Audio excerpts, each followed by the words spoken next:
மகர ராசி அன்பர்களே, உங்களது வாழ்க்கையில் நவகிரகங்களால் என்னென்ன மாற்றங்கள் ஏற்பட்டு இதற்கு மேல் என்னென்ன பலன்கள் கிடைக்குதுன்னு சொல்லிட்டு பார்க்கலாங்க.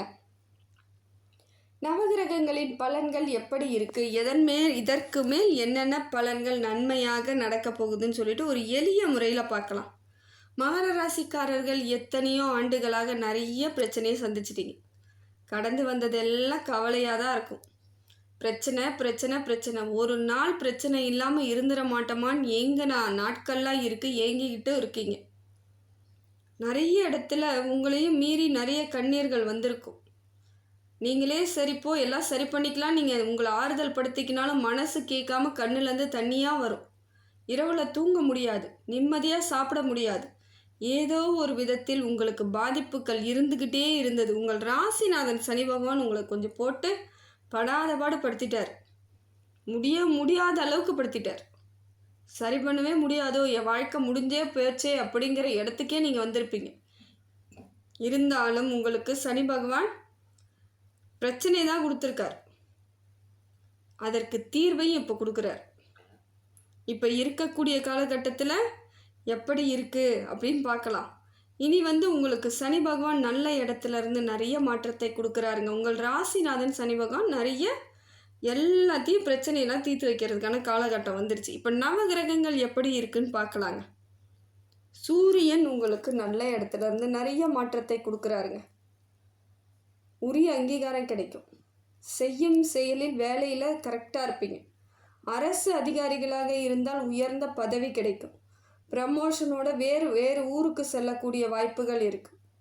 பண வரவு ஏற்படும். தொழிலில் நல்ல சிறந்து விளங்குவீங்க. அங்கீகாரம் கிடைக்கும், மரியாதை கிடைக்கும். உங்கள் பேரில் இது நாள் வரைக்கும் இருந்த சின்ன சின்ன தவறுகள் மாதிரி சொல்லிக்கிட்டு இருந்தது கூட சரி நீங்கள் இல்லைங்க, அது வேறு யாரோ செஞ்சதை நாங்கள் உங்களை தப்பாக நினச்சிக்கிட்டோன்ற மாதிரியான வேறுபாடான கருத்துக்கள் வர வாய்ப்பு இருக்குது. இதையெல்லாம் சூரியன் உங்களுக்கு நல்ல இடத்துல இருந்து நல்ல மாற்றத்தை கொடுக்குறாருங்க. பிரச்சனை எல்லாம் தீரப்போகுது. அரசாங்கத்திலேருந்து உதவி கிடைக்கும், ஆலோசனை கிடைக்கும். ஏதாவது உங்களுக்கு தேவையானது வேணுன்னா அரசாங்கத்தில் போயிட்டு ஆலோசனை கேட்கலாம். இப்போ பேங்க்கில் டீட்டெயில்ஸ் வேணால் போய் கேளுங்க, கொடுப்பாங்க. லோன் கிடைக்குமான்னு கேளுங்க, கொடுப்பாங்க. எல்லாம் உங்ககிட்ட பொறுமையாக பேசுவாங்க, அலட்சியப்படுத்த மாட்டாங்க. முதல்லாம் போய் பேசவே முடியாத அளவுக்கு இருந்தீங்க. இப்போ தன்னால் அதற்கான வாய்ப்புகளை சூரிய பகவான் கொடுக்குறார். அடுத்தது பார்த்தீங்கன்னா குரு பகவான் உங்களுக்கு நல்ல இடத்துல இருந்து நிறைய மாற்றத்தை கொடுக்குறாருங்க. தொழில் வளர்ச்சி ஏற்படுங்க. தொழிலே இல்லைங்க, எல்லாத்தையும் விட்டுட்டேன் அப்படிங்கிறீங்களா, தொழில் ஆரம்பிக்கலாம். உங்களால் முடிந்த அளவு முதலீடு போட்டு புதிய தொழில் ஆரம்பிக்கலாம், வியாபாரம் செய்யலாம், கடைகள் வைக்கலாம். தெளிவான ஒரு எண்ணங்களுக்கு நீங்கள் தாங்க வரணும். எல்லாமே கிடைக்கக்கூடிய இடத்துல தான் இருக்கிறீங்க. அதே போல் அரசு பணிக்கு தேர்வு எழுதலாம். நிச்சயமாக உங்களுக்கான வேலை வாய்ப்புகள் உறுதியாக கிடைக்குது. முயற்சி நல்ல தீர்க்கமாக முயற்சி பண்ணுங்க, ஜெயிச்சிருவீங்க. அதே போல் புதிய வேலை வாய்ப்புகளும் கிடைக்கும். இந்த கம்பெனிலேருந்து கம்பெனிக்கு போகிறேன், வேறு இடத்துக்கு போகிறேன், வெளிநாட்டுக்கு போகிறேன், வெளியூருக்கு போகிறேன், எதுவாக இருந்தாலும் லாபமாக இருக்குதுங்க. குரு உங்களுக்கு லாபத்தை ஏற்படுத்தி கொடுக்குறார். தொழில் முன்னேற்றம், லாபம், பண வரவு, சொந்த பந்த வரவு, உறவுகள் வரவு என தனிமையாக இருந்து நிறைய சங்கடங்களை அனுபவிச்சிட்டிங்க. கொஞ்சம் நஞ்சம் கிடையாதுங்க. ஒரு இழப்புன்னு வந்த பிறகு உடனே என்ன பண்ணுறாங்க, மக்களும் அப்படி தாங்க இருக்குது. அதுவும் இந்த உறவுகள்லாம் வெளியே இருக்கிறவங்கள கூட விடுங்க, இந்த உறவுகள் பண்ணக்கூடிய கூத்து இருக்குது பாருங்க, பெருங்கூத்து தாங்க. நல்லா இருக்கிற வரைக்கும் அவனை தலையில் தூக்கி வச்சுக்கிட்டு அவங்க கூட கொஞ்சிக்கிட்டு கொலாவிக்கிட்டு அவங்கக்கிட்ட ஆதாயத்தை தேடி அவங்க கையாலேயே தின்னுட்டு கடைசியில் அவங்களுக்கு ஒரு பிரச்சனைன்னு வரும்போது ஓடி ஒளிவாங்க பாருங்கள். அது ஒளியும் பொழுது சாதாரணமாக ஒளிய மாட்டாங்க. நம்மளை பற்றி தப்பாக ஊரை ஃபுல்லாக பரப்பி விட்டுட்டு உங்களை பற்றி தேவையில்லாத சங்கடங்களெல்லாம் கொடுத்துட்டு ஒரு பிரச்சனை ஒரு தோற்று போகிறீங்கன்னா அது உங்களுக்கு மட்டும்தான் தெரியும். ஆனால் இதை ஊரை ஃபுல்லாக டமரை அடித்து விட்டு நாம் எங்கேயாவது போவோம்னு போனால் அங்கே வந்து விசாரிப்பாங்க. என்னங்க எல்லாத்துலேயும் லாஸ் ஆகிட்டிங்களாமே அப்படின்னும் பொழுது நமக்கு என்ன தோணும், அந்த இடத்துக்கு இனிமேல் போகக்கூடாதுங்கிற எண்ணத்தை ஏற்படுத்தி நம்மளை தனிமைப்படுத்தி விட்டுருப்பாங்க. இப்படிப்பட்ட உறவுகள் மறுபடியும் வர்றதுக்கு வாய்ப்புகள் இருக்குது, பார்த்துக்கோங்க. அவங்கள எங்கே வைக்கணுமோ அங்கே வச்சு தெருவில் கூட நிற்க வைங்க, தப்பே கிடையாது. ஏன்னா அவ்வளோ பிரச்சனையை சந்தித்து வந்திருக்கிறீங்க. அது மகர ராசிக்காரர்களுக்கெல்லாம் ரொம்ப ரொம்ப கொடுத்துட்டாங்க பிரச்சனையை. கண்ணீர் தாங்க அவங்களுக்கு. கண்ணுலேருந்து ரத்தமே வரலாம். அந்த அளவுக்கு சொந்தக்காரங்களால் தாங்க அவங்க நிறைய கஷ்டத்தை அனுபவிச்சிருக்காங்க. நண்பர்களால் ஏதோ ஒரு சில இடத்துல தான் நடந்துடுச்சு பிரச்சனை. ஆனால் இந்த உறவுகள்னு பேரை சொல்லிக்கிட்டு ரொம்ப கேவலமாக நடந்தவங்க இவங்க தான். இதையெல்லாம் சகிச்சுக்கிட்டு தான் இன்றைக்கி இருக்கிறீங்க. மறுபடியும் வந்தாங்கன்னா நீங்கள் அது உங்கள் குணங்கள். ஒரு சிலவங்க சொல்லுவாங்க குற்றம் பார்த்தா சுற்றம் இல்லைன்னு. அதையும் பார்த்துக்கோங்க. சுற்றமாகவே இருந்தாலும் இப்படிப்பட்ட குற்றவாளிகள் நமக்கு வேணான்னு நினைக்கிறவங்கன்னு நினச்சிக்கோங்க. அது உங்கள் கையில் உங்கள் விருப்பம். ஏன்னா ஒரு சிலவங்களுக்கு உறவுகள் ரொம்ப முக்கியம்னுவாங்க. நானும் உறவுகள் முக்கியம்தான் சொல்கிறேன். ஆனால் நம்மளை 2 கத்தின்றது 2 பக்கம் கூறு இருக்கக்கூடாது. 2 பக்கமும் குத்தக்கூடிய கத்திகளாக உறவுகள் இருக்கவே கூடாது. அதுதான் இன்னைய வரைக்கும் செஞ்சிட்ருக்காங்க. அந்த கத்தி வேணான்னு தான் நான் சொல்லுவேன். இப்போ பார்த்தீங்கன்னா எல்லாம் வந்து சேர்வதற்காக குரு பகவான் உங்களுக்கு அம்சமான இடத்துல தான் வந்திருக்கார். உறவுகள் வரும், நண்பர்கள் வரும். ஏதோ ஒரு வழியில் உங்களுக்கு ஒரு சந்தோஷம், செயல்படும் முறை, வெற்றி இதெல்லாம் இருக்கும். இருந்தாலும் நீங்கள் என்ன பண்ணணுன்றது நீங்கள் தான் முடிவு பண்ணணும். யாரையும் வச்சு முடிவு பண்ணாதீங்க. முடிந்தால் உங்கள் குடும்ப உறுப்பினர்கள், உறவினர்களை விட்டுருங்க. குடும்ப உறுப்பினர்களாக இருக்கக்கூடிய கணவன், மனைவி, தாய், தந்தை அந்த மாதிரியான உறவுகள்கிட்ட சேர்ந்து பேசி கலந்து ஆலோசனை பண்ணி முடிவெடுங்க. வாழ்க்கையில் ஜெயிச்சிருவீங்க. இதை தான் இந்த காலகட்டம் உங்களுக்கு குரு பகவான் சொல்கிறார். அடுத்தது பார்த்தீங்கன்னா உங்களுக்கு புதன் பகவான்.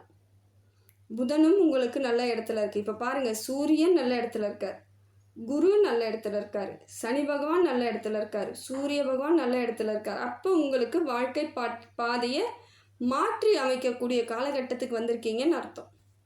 புதன் உங்களுக்கு நல்ல இடத்துல இருந்து புத்திசாலித்தனத்தை கொடுக்குறாரு. இது நாள் வரைக்கும் எல்லாரையும் எளிமையாக நம்பி ஏமாந்துருப்பீங்க. இப்போ கரெக்டாக உங்களுக்கு தெரிஞ்சிடும் யார் எதுக்கு உங்ககிட்ட வந்து பேசுகிறாங்க, எந்த ஆதாயம் தேட வராங்க, எதற்கு குறிக்கோளோடு வராங்கன்னு தெரிஞ்சிடும். அப்போ நீங்கள் வந்து கரெக்டாக முடிவு பண்ணி அவங்கக்கிட்ட எப்படி தப்பிக்கலான்ற இடத்துக்கு நீங்கள் வந்துடுவீங்க. காசு பணம் தான் வாழ்க்கைன்னு அவங்க நமக்கு கற்றுக் கொடுத்தாங்க. அதை தான் நாம் பின்பற்றணுன்ற இடத்துக்கு உங்களுக்கு வரக்கூடிய அளவுக்கு அவங்க தெளிவாக சொல்லி கொடுத்துட்டாங்க. உறவுகள் சொல்லி கொடுத்துருச்சு. காசு இல்லைன்னா மதிக்க மாட்டேன்னு சொல்லும் பொழுது நமக்கு அது தேவை. அப்போ தான் எனக்கு மான மரியாதை வேணுன்ற இடத்துக்கு உங்களை தள்ளி விட்டுட்டாங்க. இதன்படி செயல்படுங்க. எல்லாரும் ஊர் எல்லாம் ஒன்றுபட்டு இருக்கும்பொழுது நாம் தனித்து எதுவும் செய்ய முடியாது. அப்படி இருக்கும்போது நாமளும் பணத்தை நோக்கி பயணம் பண்ணுறது நல்லது தான். செவ்வாய் உங்களுக்கு சரியில்லாமல் இருக்காருங்க. என்னன்னு பார்க்குறீங்களா? வண்டி வாகனம் வாங்கும் பொழுது பார்த்து வாங்குங்க, நிதானமாக வாங்குங்க. அதே போல் வண்டி வாகனங்கள் செல்லும் பொழுதும் நிதானமாக செல்லுங்க. இரத்த பந்த உறவுகள் ஏதாவது ஏற்கனவே பிரச்சனையில் தான் இருக்குது, நிறைய பொன் பொருள்லாம் அவங்களால நான் இழந்துட்டுருக்கேன்றவங்களுக்கு மறுபடியும் உங்களுக்கு பிரச்சனை கொடுக்க தான் வராங்க. மறுபடியும் உங்ககிட்ட ஏதோ ஆதாயம் தேட தான் வராங்க. பார்த்துக்கோங்க. செவ்வாயால் உடன் பிறந்தவர்களாக இருக்கலாம், இல்லை பங்காளிகளாக இருக்கலாம், தாத்தா வழி சொந்தங்களாக இருக்கலாம். இவங்கெல்லாம் உங்களுக்கு ஒரு நல்லதும் பண்ண போகிறதில்ல, பிரச்சனை தான் கொடுக்குறாங்கன்னு சொல்லிட்டு செவ்வாய் சொல்கிறாரு. பார்த்துக்கோங்க, நிதானமாக இருங்க. அவங்கள எப்படி ஹேண்டில் பண்ணுறதுன்னு பாருங்கள். முடிந்த வரைக்கும் நீங்கள் எதிர்த்து நின்று பேசாதீங்க. உங்கள் குடும்ப உறவுகளை வச்சு பேசுங்க. வேறு வழியே கிடையாது. அவங்கக்கிட்டலாம் பேசி நீங்கள் ஜெயிக்கவும் முடியாது. அப்படி ஜெயிச்சா நீங்கள் ஏதாவது கொஞ்சம் விட்டுட்டு வர மாதிரி இருக்கும். அது தேவையில்லை. யாரையாவது வச்சு குறுக்க நல்லா இருக்கிறவங்கள வச்சு பேசுங்க. சரியான அமைப்பு ஏற்படும். அதே போல் அடுத்தது பார்த்திங்கன்னா சுக்கிரன் உங்களுக்கு நல்ல பலனில் இருக்காருங்க. திடீர் பணவரவு, திடீர் யோகம், திடீர் அந்தஸ்து எல்லாமே திடீர்னு கிடைக்கும். திடீர்னு பார்த்தா சொந்தக்காரங்க வருவாங்க. திடீர்னு பார்த்தா கோயிலேருந்து ஃபோன் வரும், ஏங்க வாங்க கோயிலுக்கு வாங்கன்ட்டு. திடீர்னு பார்த்தா ஊர் பயணத்துக்கு ஆட்கள் வருவாங்க. இதை மாதிரி ஒரு திடீர் அமைப்பை சுக்கிர பகவான் உங்களுக்கு கொடுக்குறாருங்க. தேஜஸ் கொடுக்குறாரு. அதே போல் அழகை கொடுக்குறாரு. இது நாள் வரைக்கும் சோகமாக இருந்திருப்பீங்க. இப்போ முகத்தில் ஒரு புன்னகையோ தெளிவான அமைப்பையோ இறை நம்பிக்கை மாதிரி இறை அருளோ ஏதோ ஒரு முகத்தில் தெரியும். பார்த்தா லக்ஷ்மி கடாட்சமாக இருக்குதுமா முகத்தை பார்த்தான்னுவாங்க. சாதாரணமாக தான் இருப்பீங்க, அவங்களுக்கு அப்படி தெரியலாம். இதெல்லாம் உங்களுக்கு சுக்கிர பகவான் கொடுக்குறார். அடுத்தது பார்த்திங்கன்னா சந்திரன் உங்களுக்கு சரியில்லாத அமைப்பில் இருக்காருங்க. சந்திரன் சரியில்லாத அமைப்பில் இருக்கார். அதாவது மனசுக்குள்ள ஏதோ ஒரு குழப்பம். நாம் செய்யறது சரியா தப்பா, அவங்க சொன்னாங்களே அது சரியா தப்பா, இப்போ நடக்கிறது சரியா தப்பா அப்படிங்கிறது ஒன்று. ஏற்கனவே நடந்த பிரச்சனைலாம் இவ்வளோ நடந்துச்சு அவ்வளோ நடந்துச்சுன்னு சொல்லிட்டு டென்ஷன் ஆகிறது.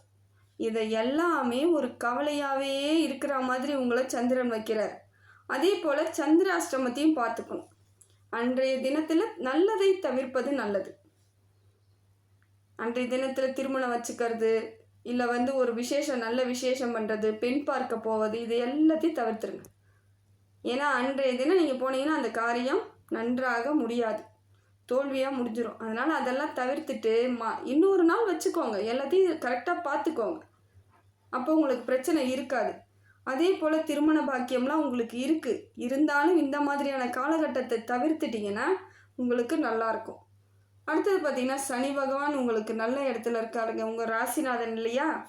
உங்களுக்கு 3ஆம் பார்வையாக இருந்து எல்லாத்தையும் சரி பண்ணி கொடுக்குறார். எதையெல்லாம் உங்களிடம் இருந்து பெற்றாரோ அதையெல்லாம் திருப்பி தர வரார், திருப்பி கொடுக்க போகிறார். எதையெல்லாம் உங்ககிட்ட இருந்து வாங்கிட்டாரோ அதெல்லாம் திருப்பி தரார். நிம்மதி, சந்தோஷம், பொருள், பணம், சொந்தக்காரங்க, கணவன் மனைவி பிரிவு கூட நிறைய பேருக்கு நடந்திருக்கலாம். அதெல்லாம் இப்போ எல்லாம் சரியாயிடும். கணவன் மனைவிக்குள்ளே பிரிதெல்லாம் இல்லாமல் சேர்ந்துருவாங்க, ஒன்று சேர்வதற்கான வாய்ப்புகள் இருக்குது. ஒற்றுமை ஏற்படும், குழந்தை பாக்கியம் ஏற்படும். கவலை இல்லாத ஒரு வாழ்க்கையை சனி பகவான் இப்போ உங்களுக்கு கொடுக்க வரார். இதுதாங்க உங்களுக்கு நல்ல நேரம்.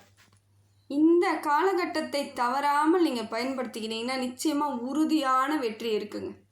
நீங்கள் தான் அதை சரியாக கையாண்டுட்டு போகணும். எப்படி தெளிவான முடிவு எடுக்கணும், எதை மாதிரி எடுக்கணும், எதை செய்யணும், எதை செய்யக்கூடாதுன்னு ஏற்கனவே நிறைய பாடமும் கற்றுக்கிட்டாச்சு. இப்போ அதுக்கு முடிவை எடுத்துட்டு கரெக்டாக போனீங்கன்னா ஜெயிச்சிடலாம். சனி பகவான் நல்ல இடத்துலேருந்து நிறைய மாறுதலை கொடுக்குறார், இறையாண்மையை கொடுக்குறார். இப்போ தான் இறை மீது நம்பிக்கை வரும். நிறைய கோவில்களுக்கு போவீங்க, புனித யாத்திரை போவீங்க, எல்லாமே நடக்குங்க. ரொம்ப விசேஷமாக சிறப்பான காலகட்டத்தில் இருக்கீங்க. இதை தவற விடாமல் பயன்படுத்திக்கோங்க. வெற்றிக்கான பாதைகளை நீங்கள் தேர்வு செஞ்சுக்கலாம். அடுத்தது பார்த்திங்கன்னா, ராகு கேது ஓரளவுக்கு உங்களுக்கு சுமாரான பலன் தாங்க தராங்க. ராகு உங்களுக்கு சரியில்லை, கேது உங்களுக்கு சுமாரான பலனை தராரு. ராகுவால் என்னன்னு பார்த்தீங்கன்னா பொருளாதார தடை ஏற்படுத்துகிறார். இருந்தாலும் கவலைப்பட தேவையில்லைங்க. ஏன்னா இப்போ உங்களுக்கு சனி பகவான், குரு பகவான், செவ்வாய், அப்படியே சூரியன் எல்லாமே ஓரளவுக்கு உங்களுக்கு நல்ல பலன், பொருளாதார மாற்றத்தை கொடுக்கும்போது ராகு பகவான் தடை ஏற்படுத்தினாலும் அது உங்களுக்கு பெரிய பாதிப்புக்கெலாம் இருக்காது. அதை கடந்துடலாம், இல்லை அதை சரி பண்ணிக்கலாம். அப்படிப்பட்ட ஒரு பாதிப்பாக தான் இருக்குது. பிரச்சனை இல்லை. மனசுக்குள்ளே ஒரு தைரியத்தை கொடுப்பார், வைராக்கியத்தை கொடுக்குறாரு. யாரெல்லாம் என்ன இப்படி பண்ணீங்க, உங்கள் முன்னாடியெல்லாம் நான் நிமிர்ந்து நிற்கிறதுக்கான காலகட்டம் வந்துருச்சுன்னு உங்களுக்குள்ள ஒரு வைராக்கியத்தை கொடுக்குறார். இந்த மாதிரியான அமைப்பு உங்களுக்கு நல்ல பலன் தாங்க. அடுத்தது பார்த்திங்கன்னா, கேது உங்களுக்கு இருக்கக்கூடிய பிரச்சனையெல்லாம் ஸ்மூத் பண்ணி விட்றார், எல்லாத்தையும் துரத்தி விட்றார். எதுக்கு பிரச்சனை போ அப்படின்னுட்டு பார்க்குற இடத்தெல்லாம் உங்ககிட்ட பிரச்சனை பண்ணவங்க நிறைய பேர் இருப்பாங்க. அதுவும் பெண்களாக இருந்தால் நிறைய பேருக்கு இந்த பிரச்சனை. மகர ராசி பெண்களுக்கு அவங்க சாதாரணமாக தான் இருப்பாங்க. அந்த அழகோ இல்லை அவங்களோட புடவை இல்லை அவங்களோட நகையை பார்த்தா இன்னொருத்தவங்களுக்கு பொறாமை, அதனால் அவங்கள பற்றி தப்பான தகவல்லாம் பரப்பிட்டு இருப்பாங்க. எவ்வளவோ சங்கடங்களை சந்தித்து வந்திருக்காங்க. ஆனால் எல்லாமே இப்போ சரியாயிடுங்க. இப்போ நீங்கள் இன்னும் அழகாக இருப்பீங்க, இன்னும் கலையாக இருப்பீங்க, கடவுளுக்கு பிடித்தால் போல் இருப்பீங்க. இதெல்லாம் இறைவன் உங்கள் மீது வைத்துள்ள நம்பிக்கையும் அபிமானியும் தானுங்க, வேறு ஒன்றும் கிடையாது. உங்கள் மேலே ஒரு நல்ல அபிப்பிராயம் இருக்குது இறைவனுக்கு. அதனால தான் நீங்கள் இப்போயும் எவ்வளோ பிரச்சனையிலையும் தெளிவான சிந்தனையும் தெளிவான எண்ணங்களுக்கும் உங்களுக்கு வழிவகை செய்கிறார். கேதுவால் இனிமேல் உங்களுக்கு எந்த பிரச்சனையும் இல்லை, தெளிவாக இருப்பீங்க. அதே போல் அரசாங்க சம்மந்தப்பட்ட வேலைகள் ஏதாவது வேணும்னா இப்போ தேர்வு எழுதுங்க, நல்ல மாற்றம் ஏற்படும், உங்களுக்கு உறுதியான வெற்றி கிடைக்கும். அதே போல் அரசாங்கத்து உதவி ஏதாவது எதிர்பார்த்துருக்கீங்களோ அதுவும் கிடைக்கும், பேங்க் லோனு கிடைக்கும். நல்ல ஒரு சிந்தனை தெளிவோடு இப்போ செயல்படக்கூடிய காலகட்டத்தில் இருக்கீங்க. இதை மட்டும் முழுமையாக பயன்படுத்திட்டிங்கன்னா இறைவன் உங்களுக்கான கொடுத்ததை நீங்கள் முழுசாக அனுபவிக்க போகிறீங்கன்னு அர்த்தம்.